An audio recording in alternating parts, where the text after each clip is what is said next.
History never forgets. It waits. It hides.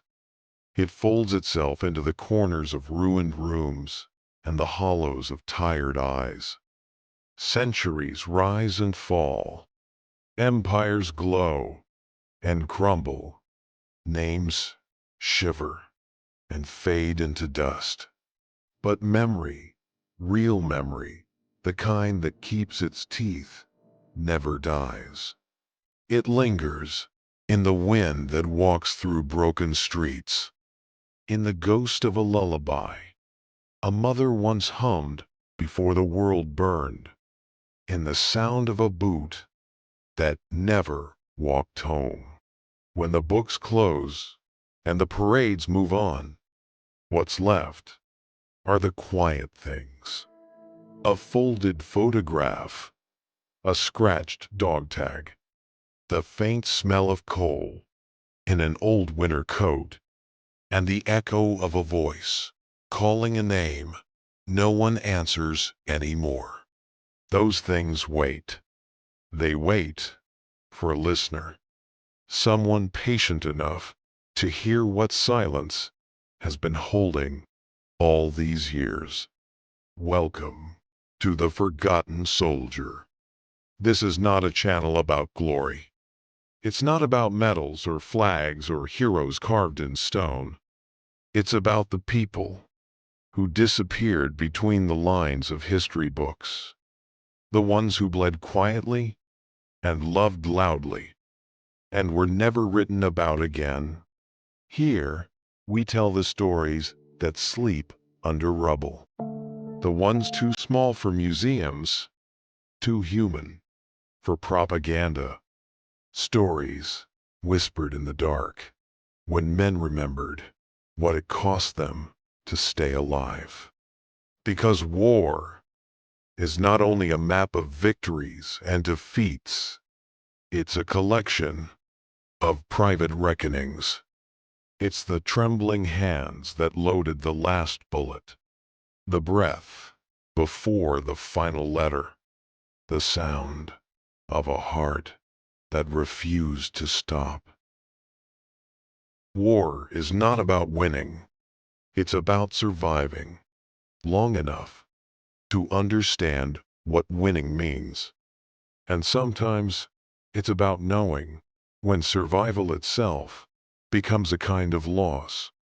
Tonight, we begin with one of those stories. A story born in snow and silence. In a city that had forgotten how to be alive. A city called Stalingrad.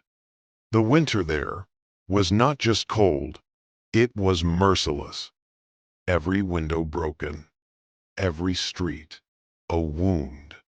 The air itself tasted like iron and ash. People didn't walk anymore. They drifted, like ghosts that hadn't realized they were dead. And somewhere in that frozen maze of stone and smoke, a man took his first breath as something else. Not a soldier, not even a survivor, but an echo. His name was Alexei Morozov. Another face in the endless storm of the Eastern Front. And yet, his story outlived them all. Because what began in Stalingrad didn't end there. It followed him, haunted him. And tonight, through his memories, through the frost and fire of his mind, you will hear it too. So take a breath, turn down the lights, and listen carefully, because the past is never gone. It's only waiting for someone brave enough to remember. This is The Forgotten Soldier. The river smoked. The Volga carried carcasses like driftwood, and even the water seemed tired. We were inside a ruin they once called a factory. Krasny October, Red October. Now it was a skeleton of girders and torn walls. Windows were mouths of black. Pipes hung like broken ribs. Every footstep echoed like someone moving inside the coffin. We had orders to hold a sector of wall between two collapsed warehouses. Hold the line until reinforcements could cross the river. Hold the line until someone with a map decided we were worth saving. They sent us bread once every 3 days, a piece the size of a fist. They sent cigarettes sometimes, cheap, wet in the pocket, worthless, except for the way smoke could make a man remember breathing. The coal did its own work. Frostbite stole toes at night, turned lips into a pale crust. Rifles froze, bolts seized. Fingers stopped being fingers. We built barricades with the bodies of our own barricades. We stacked bricks, then stacked men, then stacked memories on top of both. On the third morning, a scout came running, eyes wide and wild. He said a patrol had been seen. German scouts, moving between the ruined grain silos. We prepared. We listened. We waited. At midday, the sky went white with the flash of artillery. From across the river, the Germans sent shells that came down like falling houses. We hunkered. Then we crawled. Then we prayed. After the smoke cleared, I checked the perimeter. Anton was gone from his post. His radio lay in the snow, cold as a stone. We called for him, until our voices were nothing but rasping matches. No answer.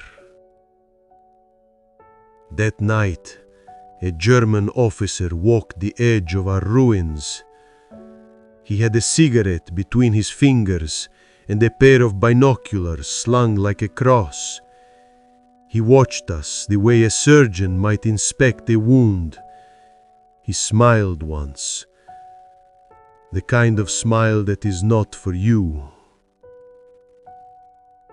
I remember the way the men looked at each other after that.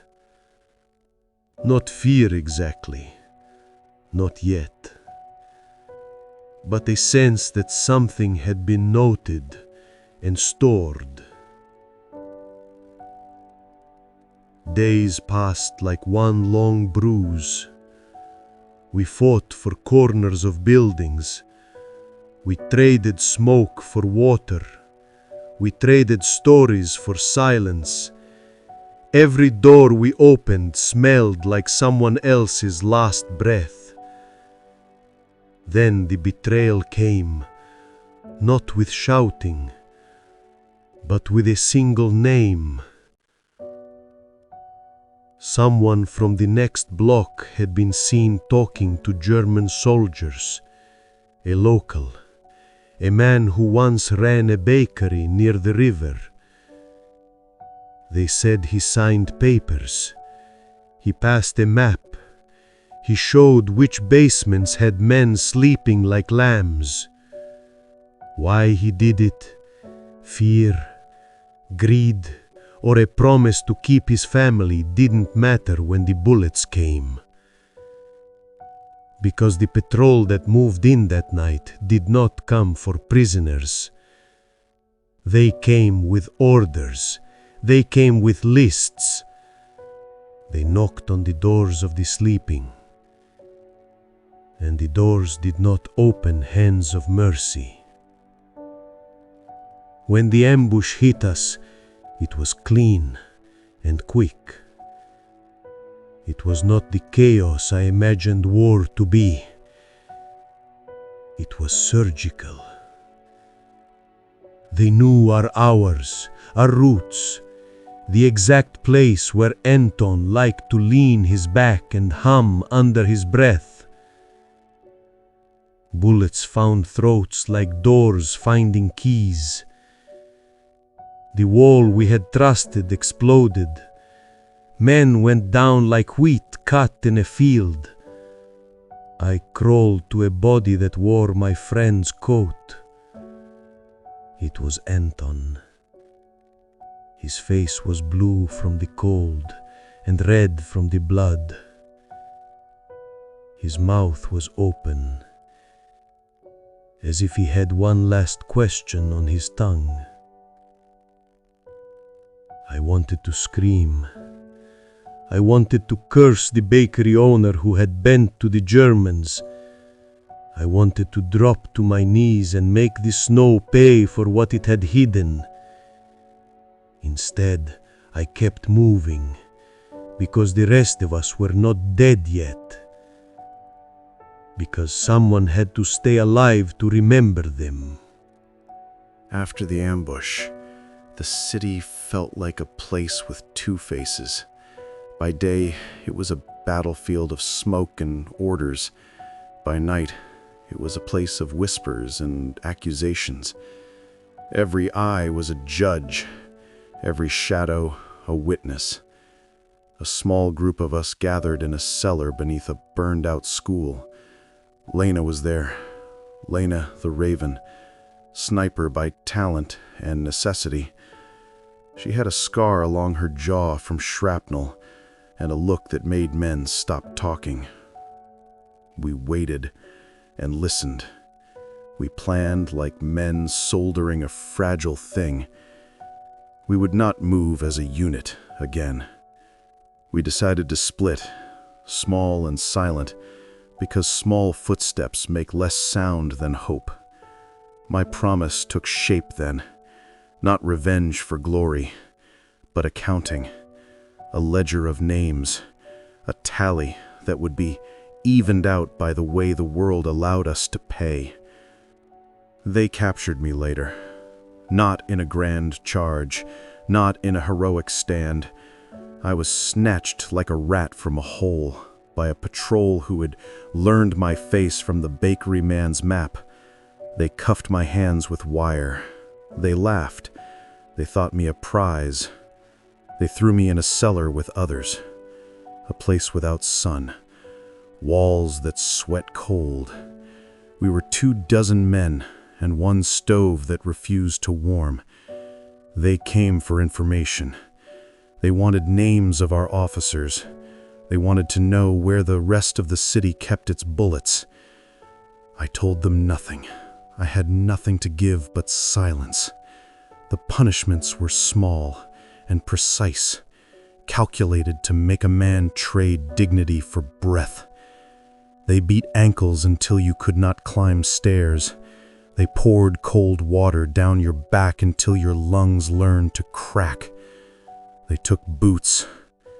They took the last of our bread. But the worst thing they did was leave you in the dark for long hours, alone with thoughts that gnawed like rats. You begin to hear your own voice as a stranger. You begin to think of things you never imagined, faces you had loved, the weight of a child's hand. They put a German interrogator in front of me, young, with hands that did not shake. He was a school teacher once, I was told, and the war had taught him new lessons. He shook a picture, black and white, dog-eared, and said, "Your son, your wife." I lied. I said I had neither. It felt like a small betrayal. They used names as bait. They would say, "We have your Anton." When I spat and said dead, They would laugh and show me a boot and a scrap of cloth. They wanted us to break in pieces that would be easy to sweep. I learned not to feel. I learned to watch the breathing of other men like a clock. I learned to count the steps between the door and the cot, so that when light came, I could judge the timing better. One night, they brought Lena to the camp. They had found her alone on a rooftop, picking off the sentries as if she were cutting thread. They laughed as they threw her into the pit. She spat blood at them. She told them to go to hell in a language they did not value. They took her outside and chained her hands. They wanted a confession. They wanted her to betray someone, anyone. Perhaps they believed a woman would spill if tormented enough. She did not. Instead, she looked at me across the dark, and for a moment, I saw something like regret in her eyes. She mouthed a single word, "Anton." Then she was led away.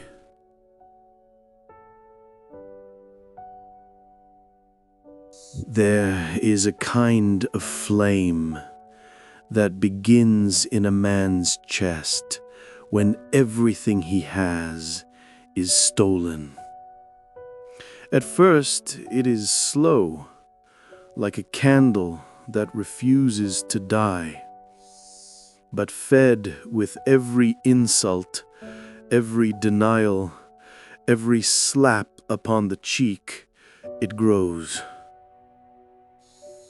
It is not the romantic thing you see in plays. It is practical. It learns to keep warm. When I escaped, yes, I escaped, I did not run toward glory. I ran toward accounts.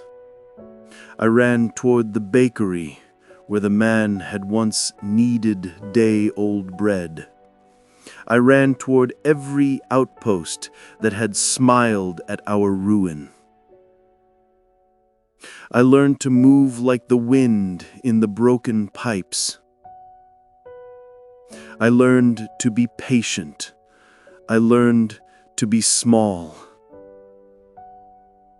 I moved like a rumor. I struck at night. I took only what I needed.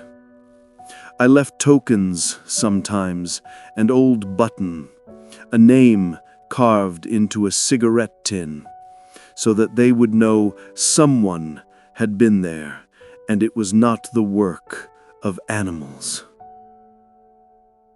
They began to whisper my name, not my full name, not even close.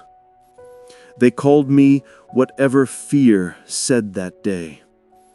The ghost, the butcher, the shadow.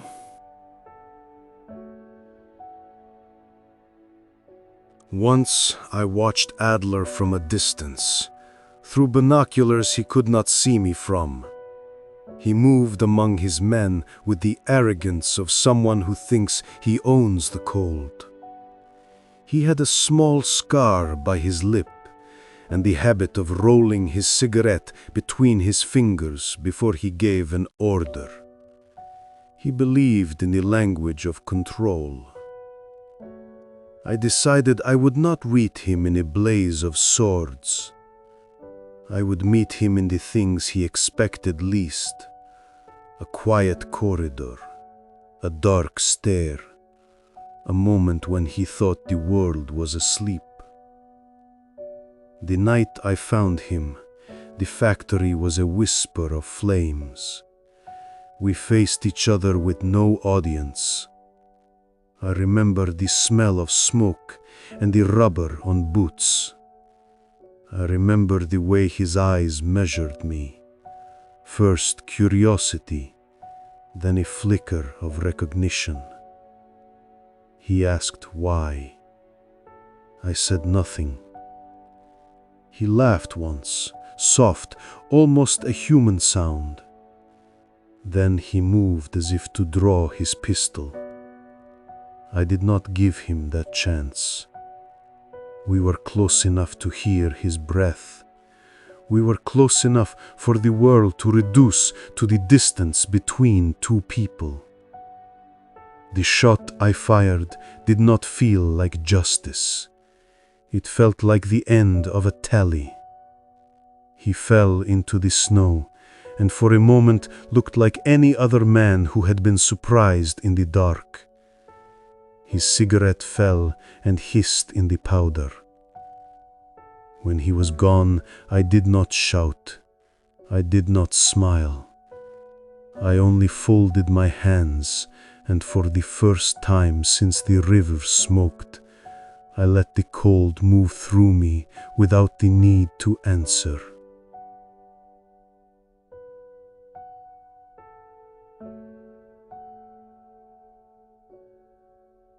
After Adler, the city continued. Not because of me, because the war had 1,000 hands that kept it moving. My ledger was not complete. There were names I could not reach, and there was Len, who would not speak again in any language I knew. I returned to the river. The Volga kept taking things away. I walked along its edge and threw in a small token, Anton's dog tag, into the current. Perhaps it would sink. Perhaps a fish would find it. Perhaps it would travel toward an ocean that does not keep tally. When the war ended, men called us heroes. They put medals on our chests and took pictures. They did not ask the questions that needed to be asked. They did not count the faces that were hollow after the counting stopped. I came home with hands that had learned new trades: how to kill silently, how to move unseen, how to carry a grief like a tool. I learned to be quiet in a house that still had light.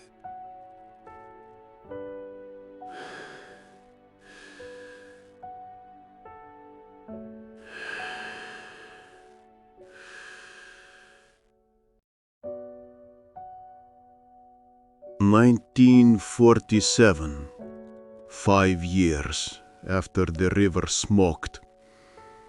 The medals had dulled, the uniforms were folded in drawers, and the world pretended it had learned something. I lived in a small room above a workshop. The smell of oil and metal was the only thing that reminded me of discipline. Every morning, the same ritual: boil water, shave the same face that felt less mine each day, and sit by the window as if waiting for orders that would never come. Outside, children played in mud that had once been ash. Their laughter was foreign, like a language I had forgotten to speak.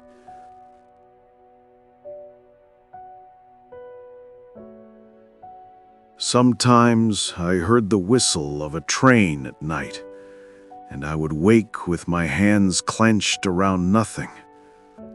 The body remembers what the mind wants to bury. In dreams, the snow still burned. Anton still hummed. Lena still mouthed that name, and I still walked the ruins, counting debts no one else could see. They called it peace, but peace is just war with better manners. Now the lines are drawn inside the head instead of on maps. The orders are quieter, whispered from guilt instead of generals.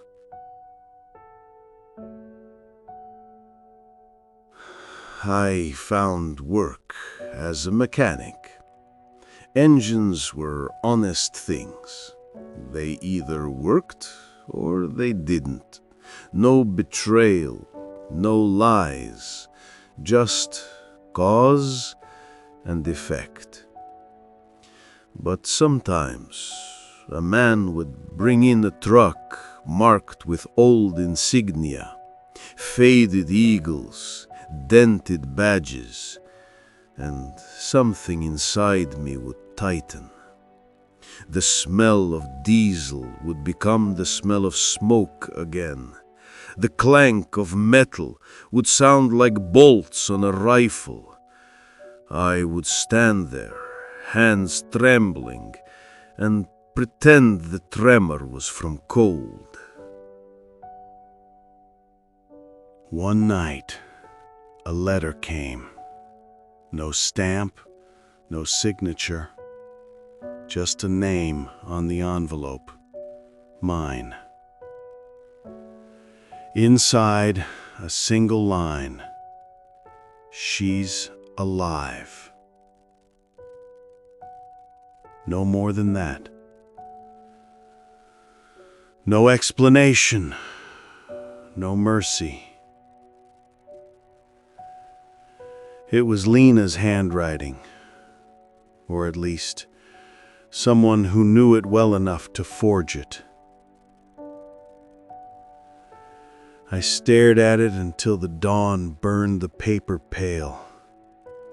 And then I packed a bag, because men like me don't wait for ghosts to knock twice.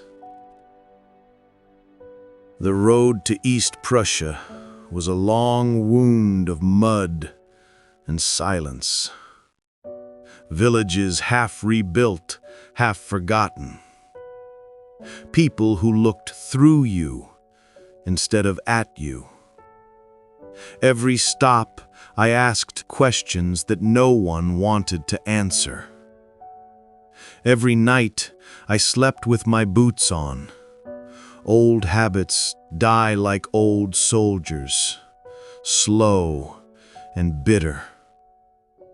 At a border post, a man recognized the name Adler. He said the officer's family had survived. A son, maybe a daughter, living under new papers, new faces. The ledger stirred again, because a name never really dies. It just changes uniforms. When I reached Königsberg, the air smelled of rot and rebirth. They were rebuilding what the bombs had turned to dust. New walls over old blood. New laughter over old screams. I found the bakery. Not the same one, but close enough. The man behind the counter had the same nervous hands, the kind that remember signing something they shouldn't. He saw my face, and in that instant, the world stopped pretending. I didn't raise my voice. I didn't threaten. I only said, "Tell me." And he did. Because fear has a way of loosening the tongue when truth won't. He told me Lena had been taken east, to a camp that changed names like a snake sheds skin. He said some were sold, traded, forgotten. Others became stories. He handed me a map drawn on bread paper. trembling lines, unreliable, but enough. The camp was gone when I reached it.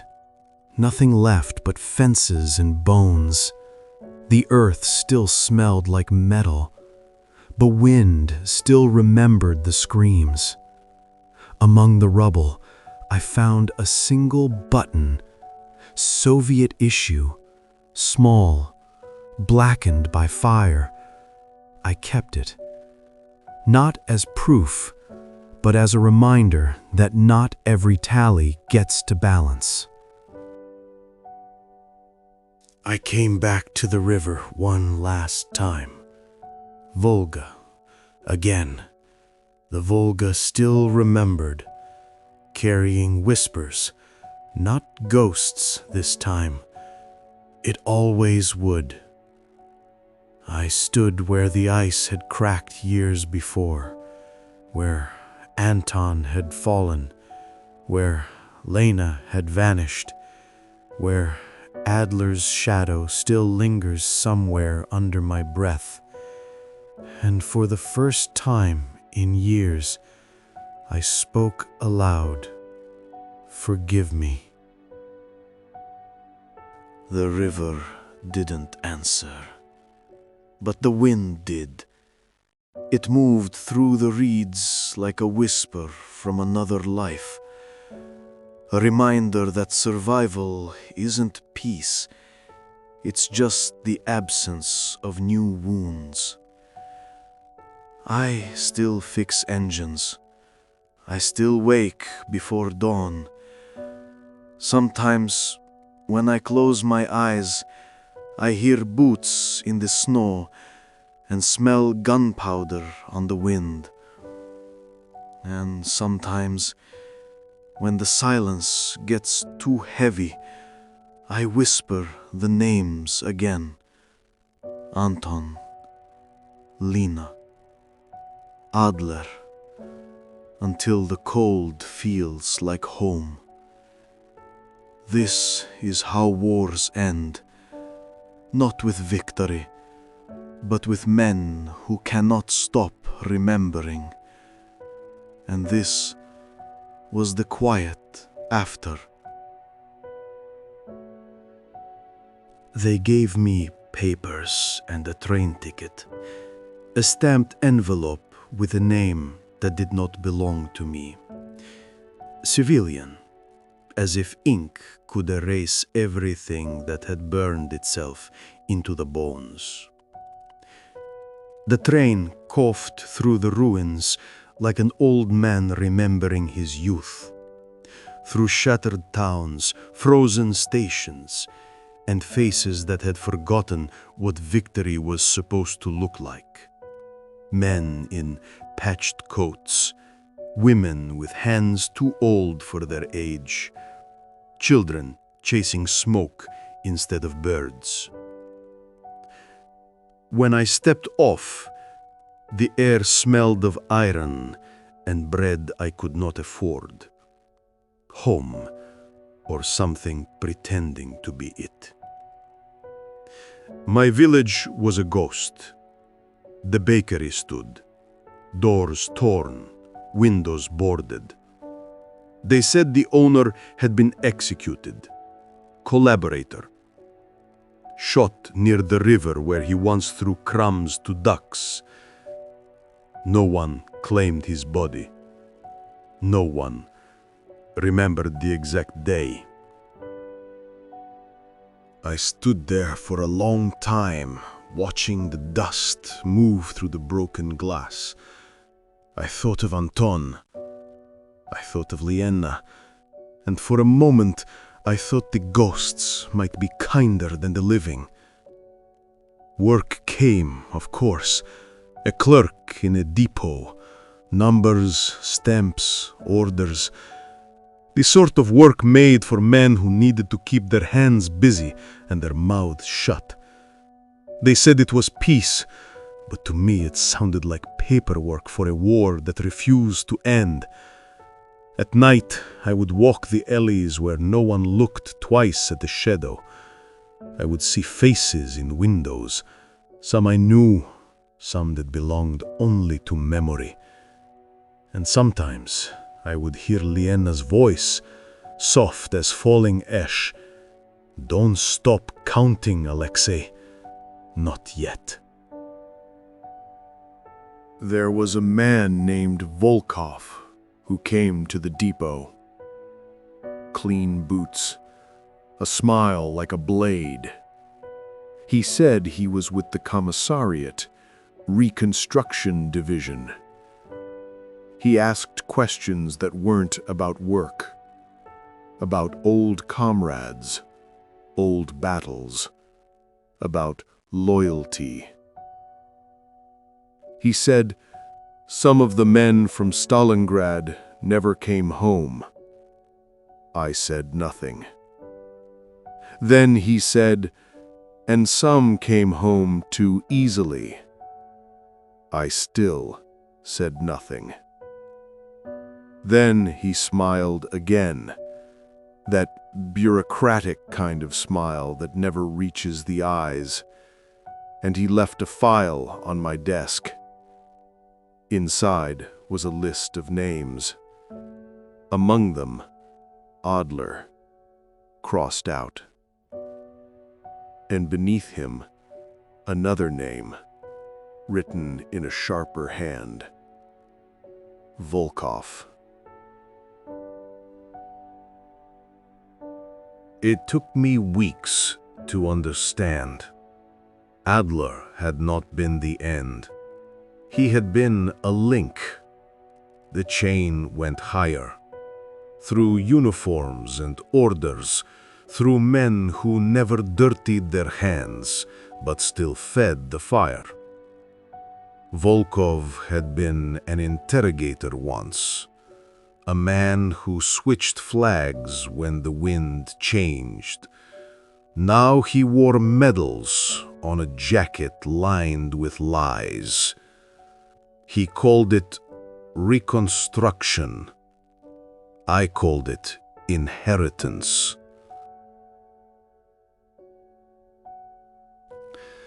Once, when he thought I wasn't listening, I heard him mention Lena's name.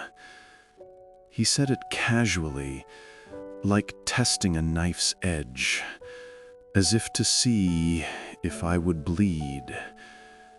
He never said what became of her, but in that moment I knew her story had been traded like everything else in this new piece. I began to follow him, not as a soldier, as something quieter. I watched him in the markets, shaking hands with those who once burned our homes. I saw the way he tilted his head when people spoke, measuring them, weighing them, the way Adler once did. The pattern was the same. The language of control never dies. It just changes uniform. When I finally went to his house, the snow was falling in sheets. He lived near the old factory, the same one where we'd fought, the same one where Anton died. The circle was closing itself perfectly. He answered the door himself, older, heavier, but the eyes still sharp. He recognized me, of course. They always do. He said, "Sergeant Morozov, I wondered when you'd come." I said nothing. I just stepped inside. The air smelled of tobacco and old paper. On his wall hung a medal with the same ribbon I'd been given. He poured 2 glasses of vodka and sat. He said, "You think you're the only one who keeps a ledger. History owes all of us debts." He slid a photo across the table. Lena, bound, alive once. He said, "You left more than ghosts behind." For a moment, I saw red again.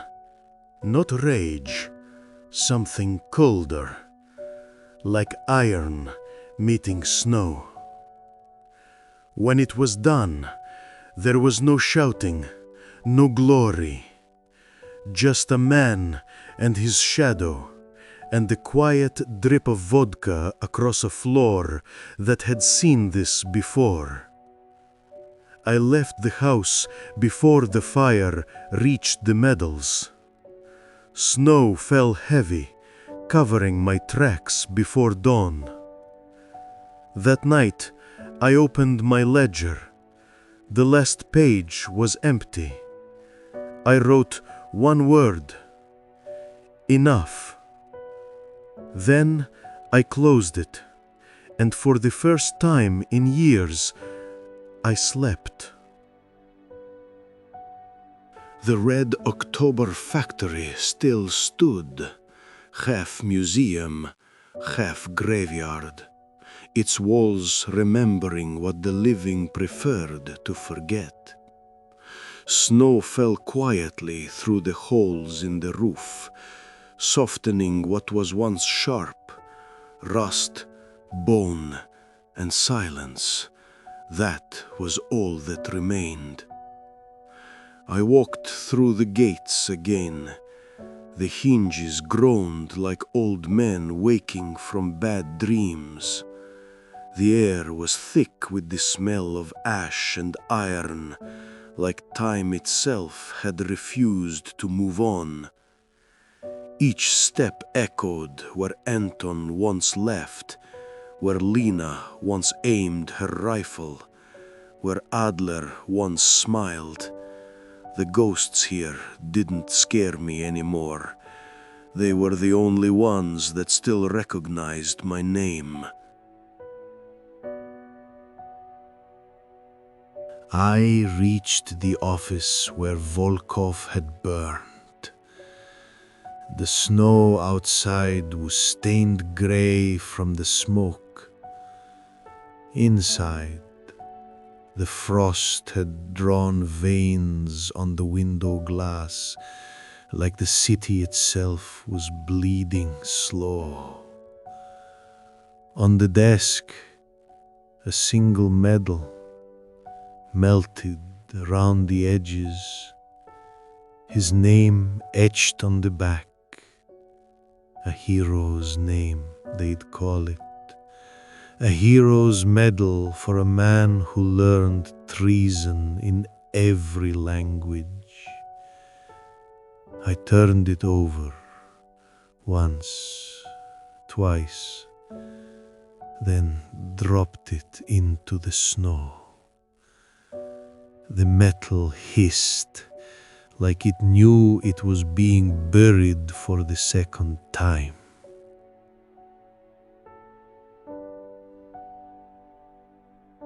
They say revenge gives you peace. That's not true. It just gives you silence, a different kind of silence than before. The first silence is full of screams you can still hear. The second is emptier.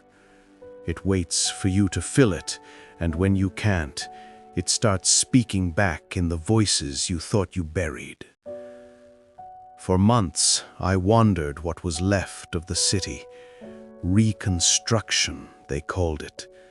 I called it pretending.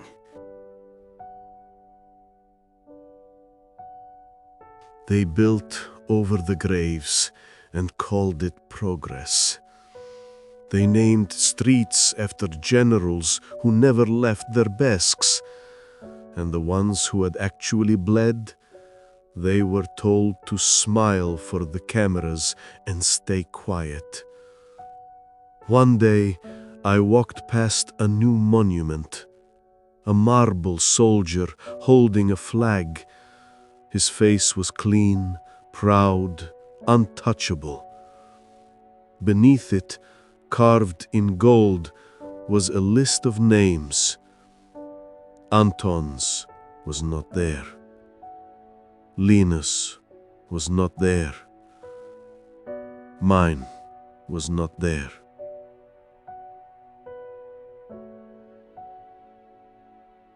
I stood there a long time, watching a child throw snowballs at the statue's feet. He laughed. For a second, I wanted to laugh with him, but the sound caught in my throat. Somewhere in the distance, a bell rang. Shift change. The living moved on. The dead stayed where they were. That night, I returned to the river, the Volga again, still carrying whispers instead of ghosts.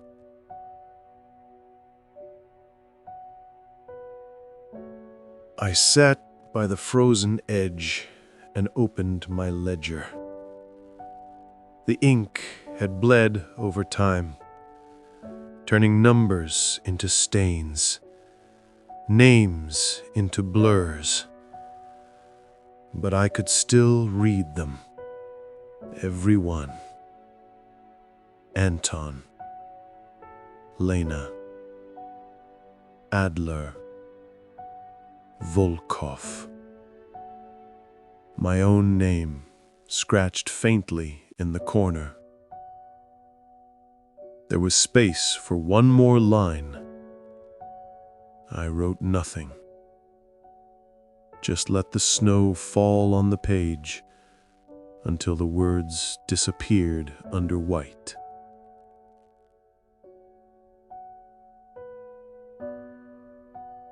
Sometimes, when the wind rises, I think I hear Lena's voice again.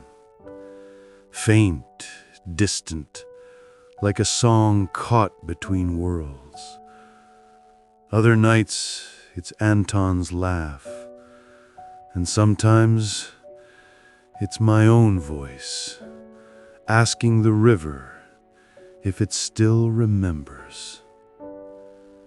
The river always answers the same way, not in words, but in silence that moves like a heartbeat beneath the ice.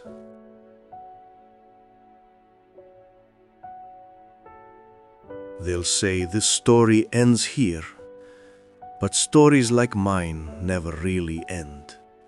They linger, they wait. They pass from one winter to the next, changing names, changing uniforms. Maybe somewhere another man is keeping his own ledger tonight, in another war, under another flag, counting debts that were never his to pay. And maybe he'll learn what I did, that revenge doesn't stop the frost. It just teaches you how to live in it.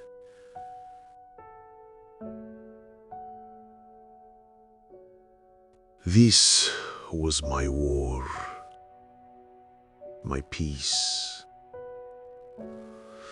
my reckoning. And in the end, it was never about the men I killed, but the memories I couldn't. The city sleeps now. The Volga breathes. And the snow keeps falling, patient, eternal, covering everything we ever were. This was the forgotten soldier.